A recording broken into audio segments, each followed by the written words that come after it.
it might not be clear what it actually means to practice, do something out of faith. As you know, you've been saying a few times recently, especially that just based on faith, somebody might practice rightly. It doesn't matter whether they practice based on faith or based on a ton of like reasoning, but the point is that they practice rightly. But what is that faith? Yeah. So well, there you go. You just kind of described it there. In order to have faith, you need to know what you're actually supposed to do that is directly related to freedom from suffering. It's not other way around. You're not going to understand what you need to do on account of just blind faith. Yeah. I'll just do these random things and somehow the way out of suffering will become apparent to me. No. So it's like you need to understand to a degree what needs to be done correctly, and then find the motivation to do it either through reasoning or through faith. Let's put it that way. Because then it needs to be applied. The effort needs to be made. So say somebody understands to a degree gradual training what needs to be done, understands that the root of actions is where your intentions are and all of that, and now he needs to start doing it on a day-to-day basis. And sometimes he might not be quite clear as to why he should always not act out of sensuality, or why he should always be watchful of intentions, and why he should do this or that. That's within the gradual training. But out of faith, he'll do it. He won't spend much time rehashing why should I do this, what I'm already doing. He'll just stick to it, doing it, but again, on the right level. But you could see exactly because there is kind of less discernment in regard to what specifically needs to be done in terms of the correct, right training and practice. It's very easy to then start conflating that, I'll just emulate the external mode of behavior and not question it, and that's my faith. And that's, I guess you can call it a faith, but it's a completely not a faith that can give rise to Sotapat. The other thing I was thinking about this is that you can sort of have a particular idea of, I have a lot of faith in such and such teacher. It makes a lot of sense. It really makes sense to me. I've thought about it. But now just kind of, this particular contemplation I was supposed to do, let me just do it. That's something that you can do out of just a sense of duty or whatever. But it's not really possible to do the same, to actually just not act out of unwholesome things, be watchful of one's intentions. That's kind of not a particular thing. It's not a specific method that you can just follow like that. So that's kind of, I think, the main difference, that it's one difference.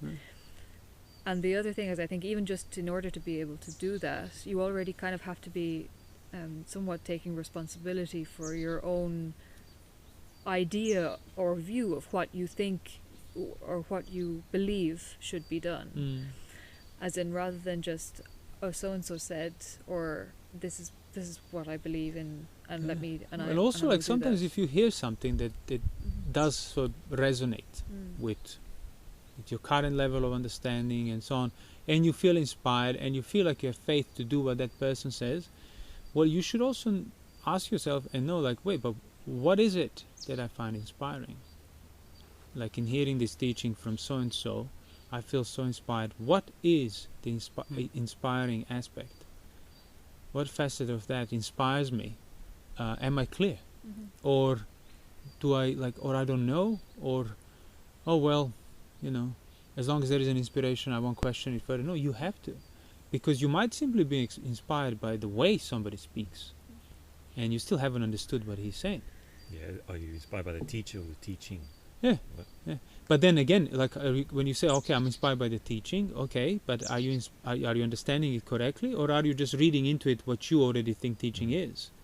And the particular wording of this teacher allows you to put your take on it. It's so you need to study it. You need to study it closer. That's what I say. It takes time. You need to kind of live with somebody. You need to actually be exposed to what they're saying for a period of time to get to know them, to get to see what they say, what they mean, and so on. Because again, it's just words are just shells in terms of like externally approached. They're just shells of the meaning. You don't necessarily know what that person meant, because those shells might not mean the same to you.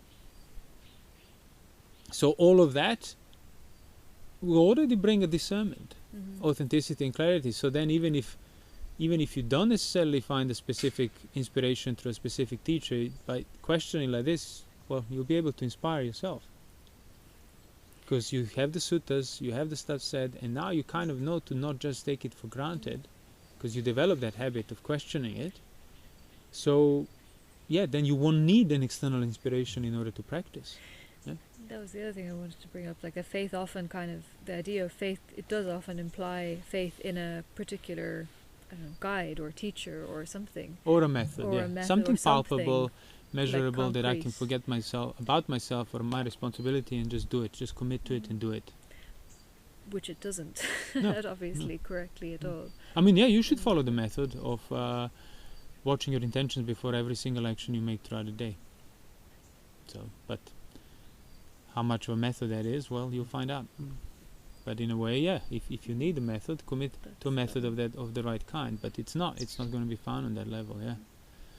Yeah.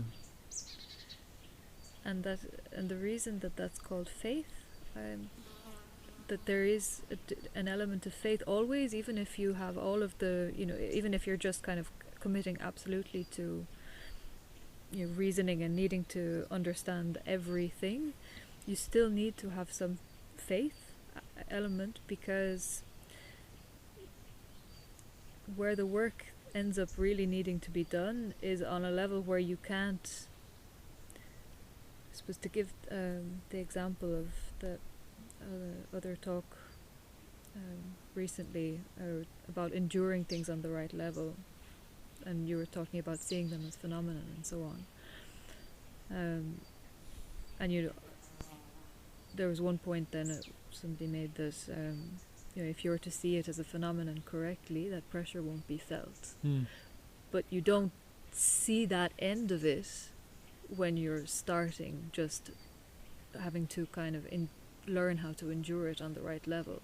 And that's the whole point. Like, you can't kind of put that result in front of yourself as a kind of a carrot or something. You need to be able to sort of just endure it without any precondition or any limit. And that's like without seeing the end of it, without knowing. That's the actual faith that's aspect. where the faith actually comes in. Yeah, so you know theoretically, but once you start doing it practically, that theory won't apply. Your ideas of it, when you're pressured, when you have to endure and not act out and practice sense restraint. So again, you can then mask that by saying, well, it's my duty, it's my identity, it's the tradition, it's whatever. Or you cannot fall into that, but then then you won't have any other confirmation or affirmation that what you're doing is right, and you just stick to it to that extent that you don't know.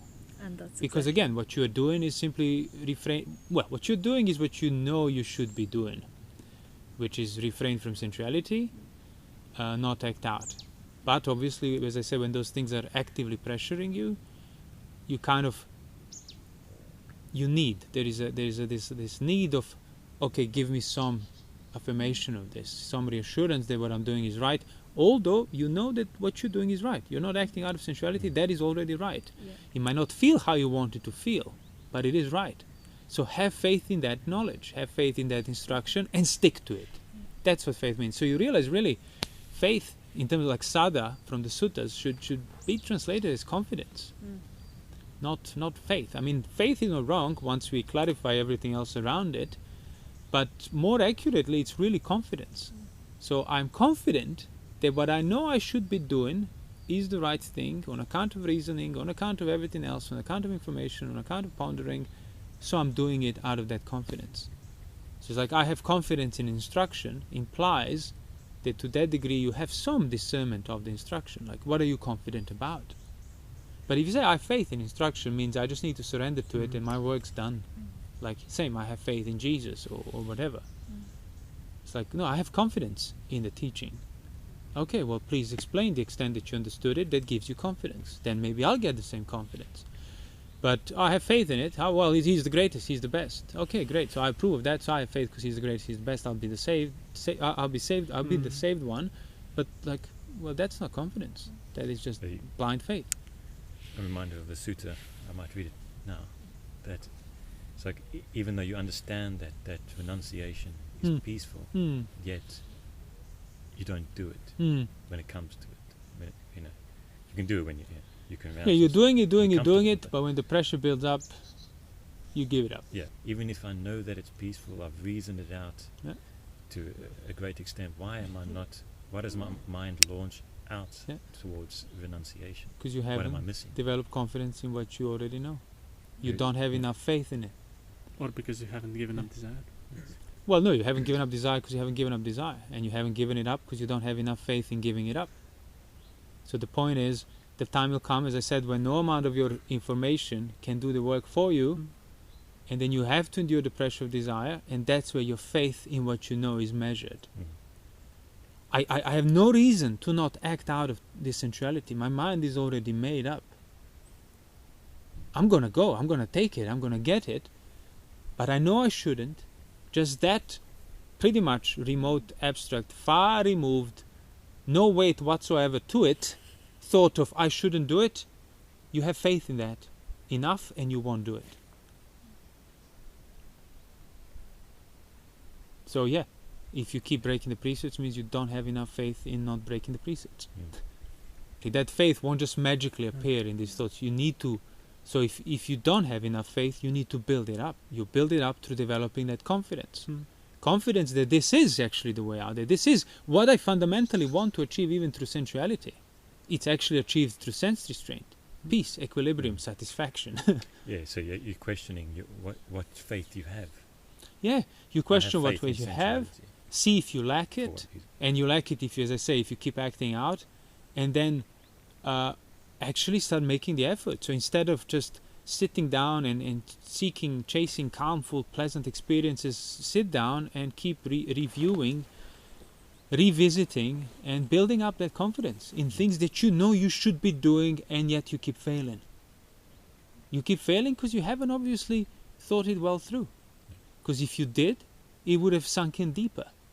And that means when things are like at the toughest point, you would have enough faith, despite of how pressured to act you are, you have enough faith to not act out and just weather the storm.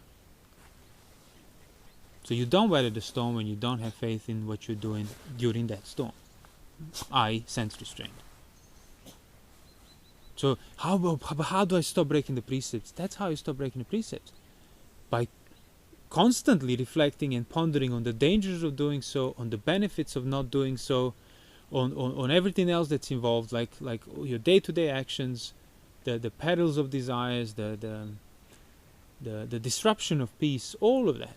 And you will gradually be increasing that faith and being able to not act out more and more. But it's not magically going to happen on account of just practicing calming.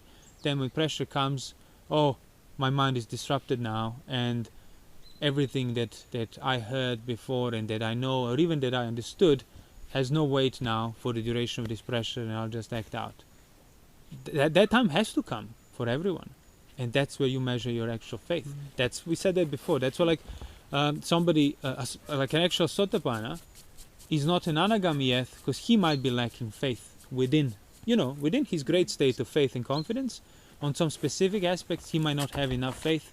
Exactly. To stick to certain behaviors, they would be taking him away from sensuality further. So he would review that. He could review that and realize, I lack faith in those crucial little moments of giving in here and there. So what if I don't give in and build up my faith through remembering, through recollecting the danger, the peril, the dissatisfaction. It goes against everything that I already work for, pretty much, at that point. So recollect that, ponder on that frequently, as the Buddha would say, and the mind will lean in that direction. But see, people don't ponder on things frequently at all,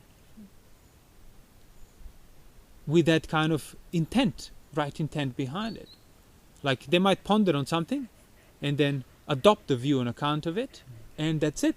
My work's done, and then now give me a calming technique, a practice, sensation watching, a bit of this, bit of external duty, I just do this because everybody else does, and I shall not be reflecting or pondering or revisiting the stuff again, because that is unpleasant.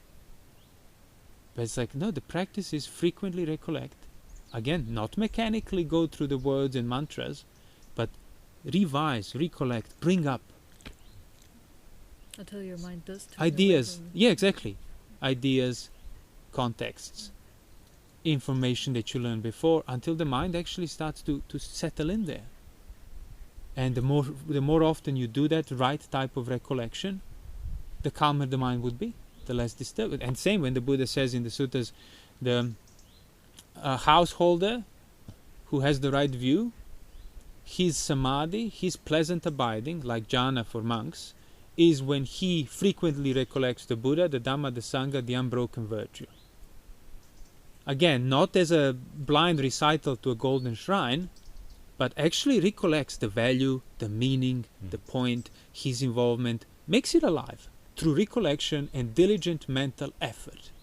And there and then, he has pleasant abiding there and now. Nothing can touch him. Sati. Exactly, sati. You can't have too much of recollection. So if somebody lacks faith, it's because they haven't recollected enough, haven't dwelt on it long enough, haven't clarified it long enough. And that is the measure actually. Somebody can be full of faith, but has zero confidence. Like if you were to ask them, if you were to interrogate them and question about the practice, they'll be all over the place and there'll be absolutely no confidence there. They still might be blinded by that faith. They still might not accept what you have to say. But their lack of confidence in their own words will become very apparent. Actually, that's nearly the more you lack confidence, the more faith you need. Yeah, really, to compensate it for So you can't see the discrepancy. Maybe you have real faith in this teacher, but that the teaching is discrepant, or there are these contradictions which you're not seeing. Nobody doubts that faith is real as such, but it's misguided. It's not authentic. Yeah, exactly. Misplaced. So, how it's the sutta say, like he has confidence in the instruction, then he applies himself, becomes a sotapanna, he has faith in the instruction, becomes a sotapanna, and then he develops confirmed confidence in the teaching. In other words, he saw it for himself, now his confidence has been confirmed. I was going to say that's then that confirmed faith, like the real Exactly, faith. So you could say he has confidence to a degree, but he hasn't confirmed it still thoroughly for himself. And for a sotapanna, he has confirmed confidence in the teaching that is right, because he actually is free from suffering. So there is no greater verification of the truthfulness and the right practice there.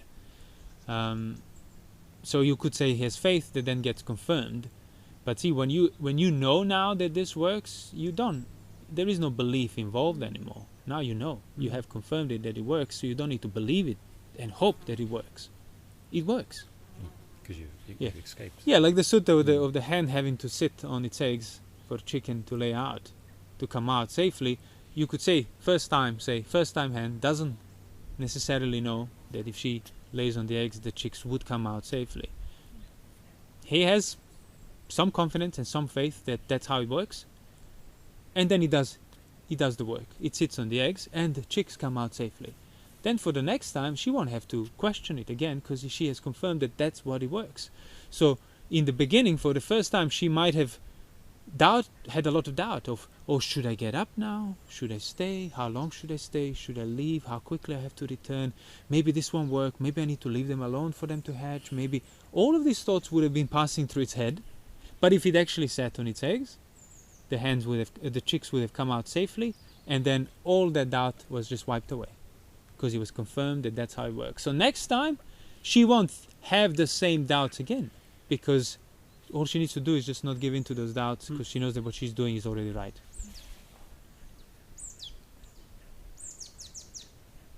So she doesn't rely on any circumstance for her confidence. Her confidence is independent of any. At that point, anything, afterwards, yes, anything exactly. Yeah, nothing can come in between that. That's exactly what it was described in the suttas by that sotapanna who said, well, even if the whole world says one thing and the Buddha said the other, the opposite, like the Buddha's right.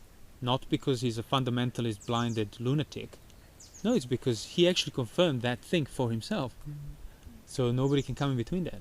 If people say the opposite, is because they haven't seen it for themselves. So it's a directly visible here and now. And that should be the criteria, by the way, even for somebody before they become a Sotapanna and start practicing and so on. Like, the goals, the results should be visible here and now. Like, okay, initially it won't happen overnight. It's not an instant thing. You have to sit on the eggs. But, I've been doing it for 20 years now. Like, isn't that a bit long? Where is the right view? I've been following this teaching or that teaching for how long? 2 days, okay, maybe follow a bit longer. 2 years, okay, is there anything to show for? 5 years, 10 years, okay, come on now. But not like just dismiss that part of results and still just convince yourself that you're doing it right. No, it should be happening. So yes, there is a such thing to be a bit impatient, but then there is a such thing to like completely disregard the fact that you will not know whether you're doing it rightly until you confirmed it that it is the right thing to do. In other words, until you know for yourself, until you're a Sotapanna.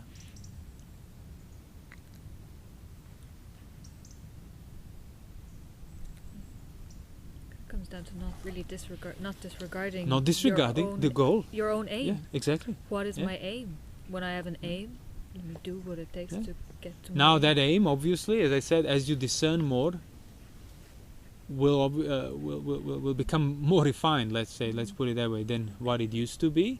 But fundamentally, you need to keep it in the play. You need to keep it there as a relevant thing, because you are doing this to be free from suffering. So, are you free from suffering? Do you know the way out of suffering for yourself, independent of any circumstances? Exactly.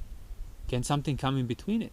Can something cause doubt that would completely change the course of your effort? Or do you know for yourself, beyond doubt, cannot be shaken, you know exactly what suffering is and what escape from it is? There's nothing that can come in between. It's like the most direct thing you see and feel, obviously, by that point. And you can kind of apply that. What you call it?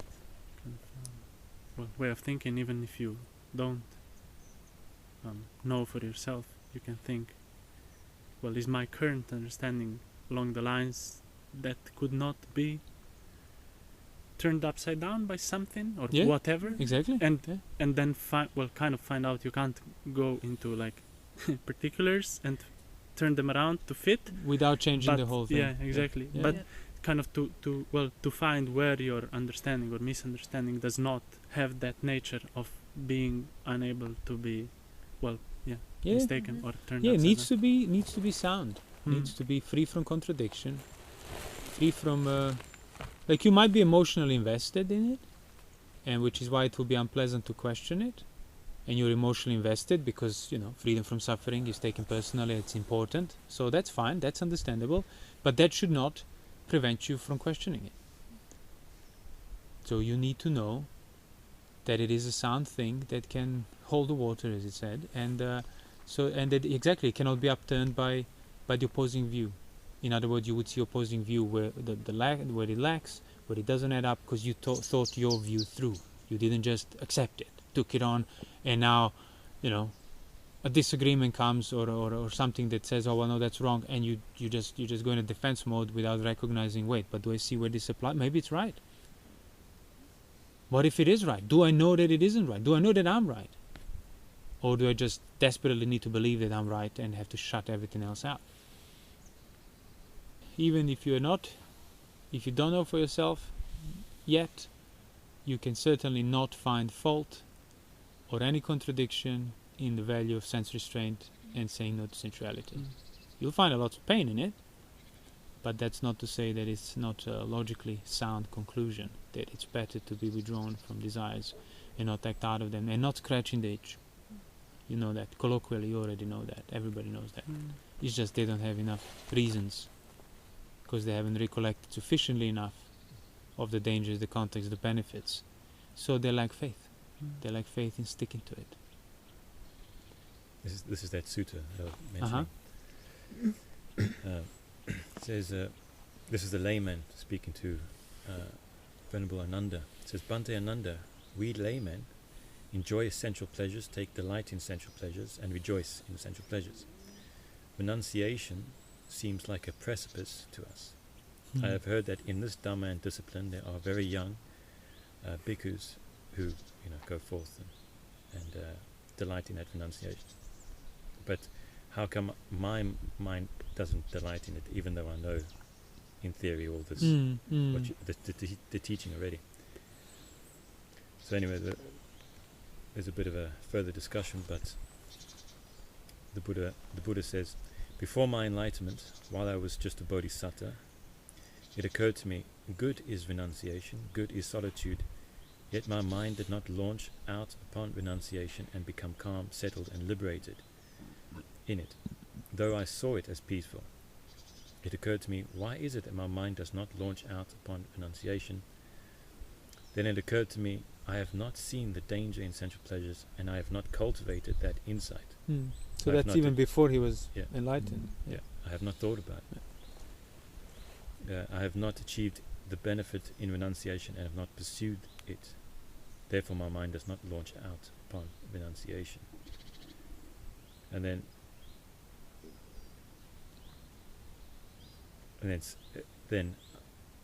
later he says, if having seen the danger in sensual pleasure I would cultivate that insight, and if having achieved the benefit in renunciation I would pursue it, since it is peaceful. Sometime later, having seen the danger in sensual pleasures, I cultivated that insight. Cultivate the insight. Recollect it, reflect on it.